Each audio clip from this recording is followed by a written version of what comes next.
All right, everyone, here we are with another video with Invest for Tomorrow. And to all the first time viewers and investors, welcome to the channel. And to all the subscribers, welcome back. All I ask for in return is for you to smash that like button to let me know you watched this video, that you found it helpful and informative. And on our last video, we almost reached 150 likes. Let's see if we can go ahead and beat that this time around.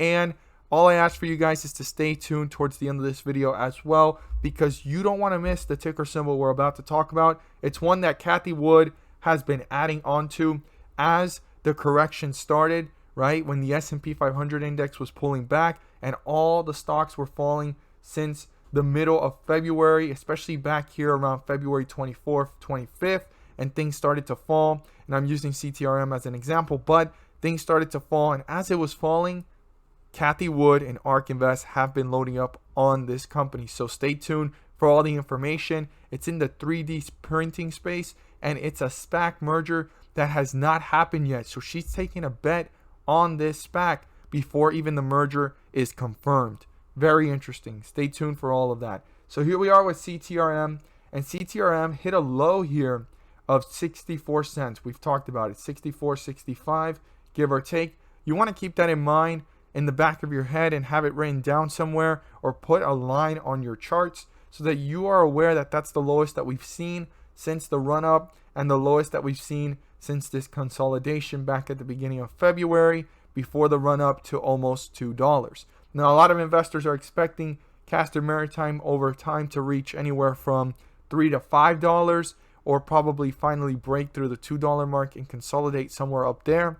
And that's all a possibility. But one of the most important things right now is for CTRM to stay above $1. I keep talking about it every single time, but it seems to be a little bit hard for CTRM to accomplish this. It does it for a few days, then it falls below it, then it brings itself back up. This definitely needs to pull certainly significantly away from the dollar range and pull itself up closer to 150, closer to $2. Now, they keep on adding acquisitions, right, to their fleet.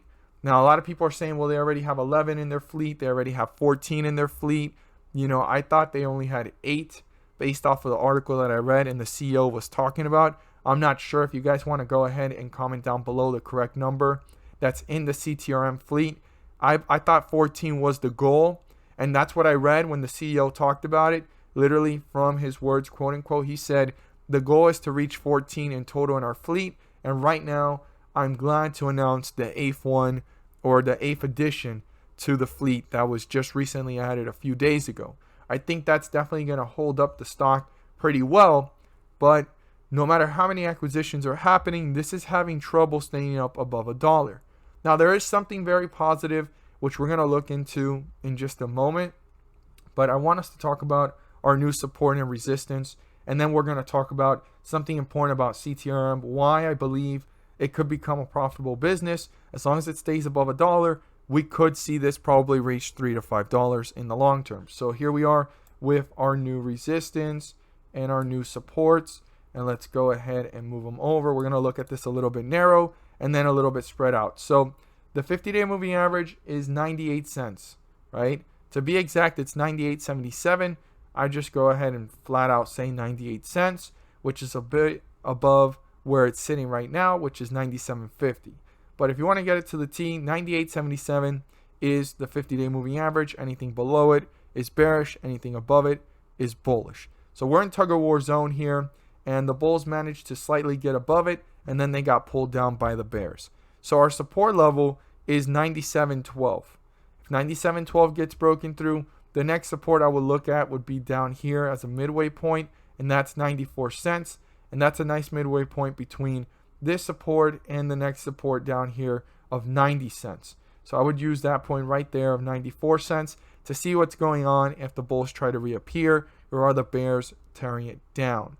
Now, the 50-day moving average certainly needs to be crossed by the bulls so they can get back into bullish territory, but their true goal in this momentum and to continue this momentum is breakthrough resistance, which is $1. That is the true resistance level all along, all this time for the bulls. They need to break through $1, turn it into a support to then reach up here and break through 104 and continue that staircase effect and momentum upwards. Now, why is CTRM possible to reach $3, $5 in the long term?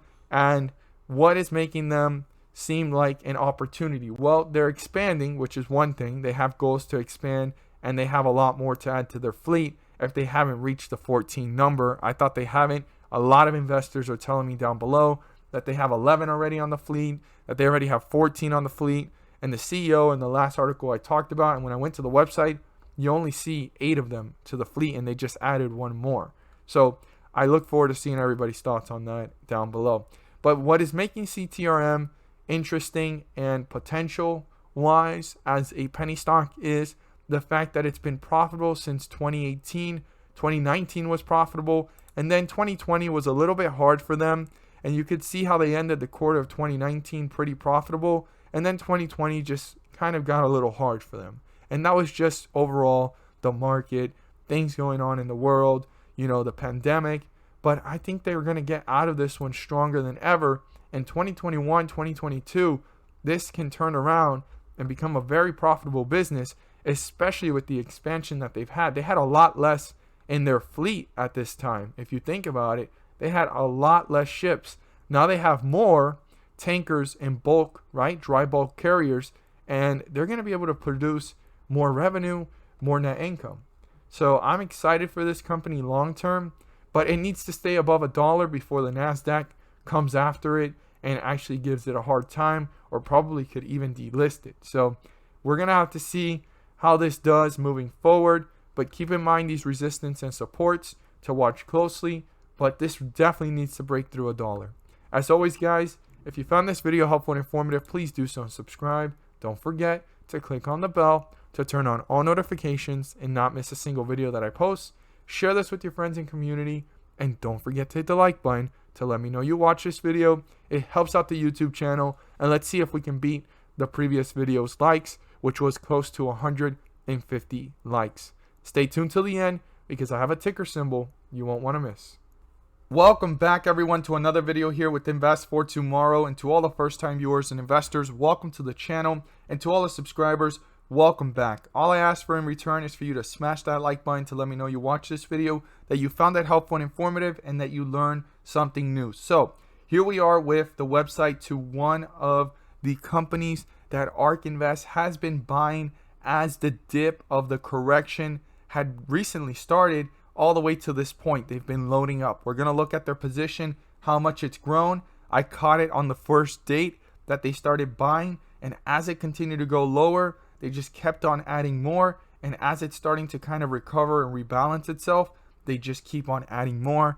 And you know how ARK Invest believes in 3D printing. This is a 3D printing company that's going to go through a SPAC merger. So this is the website, Mark Forged. I definitely recommend you check it out to learn more about the company. But let's look at how ARK Invest has reacted. And we've been talking about this one since I started to see strength. So we went ahead and talked about this one over the weekend.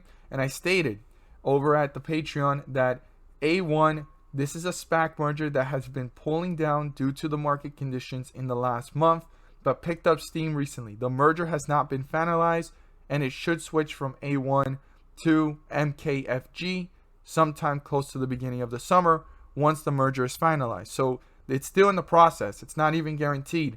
But now one of the things that this is very interesting about is ARK Invest has been loading up on this one while it has been falling within the last month. They have went from holding around 300,000 to 1.5 million shares in just a month. That's a bold approach, getting into this one early because the merger has not been finalized. While sitting at $12, it's looking interesting. The closer to 10, the more interesting it gets. I will post a link down below for you guys to see the company and so forth. And I even saw an article. But if you guys want to know live updates and weekly updates on when I'm looking at different ticker symbols, you can join over at the Patreon. You'll gain access to all the ones I've talked about previously and the ones I'm going to talk about in the near future as the weeks go by. So we've been talking about this one and watching this one, and I definitely talked about how, in the RSI it's pulling upwards, the MACD, there's almost a cross here, crossing section that it can continue to pull up possibly, and there's some recovery, but we wanted to watch it to see if there was a pullback since the whole market was pulling back, on Monday, slight recovery. Then yesterday it looked a little bit red, and today it got green. So we'll see how things play out the rest of this week. But, you know, at $12, this is looking like a bold decision from ARK Invest to be buying on the way down and on the way up. Okay, very, very interesting. So let's go ahead and see here their chart, and then we're going to look at how ARK Invest has added up. I basically stated it there, but I want you guys to see it in their ETFs and their PDFs that I have. So here we have it, seeing it going downwards. So the first time that they registered a purchase was back on the 24th, okay? So on the 24th of February, that's where this was running up, okay? And then it started to pull down since the 25th, and it hit a bottom here of 1030, ran back up to 13.70 cents and some change, pulled back down, and it's sitting at 1238. So let's look at how ARK Invest has reacted since. So when I did that post on Patreon, they had 1.5 million.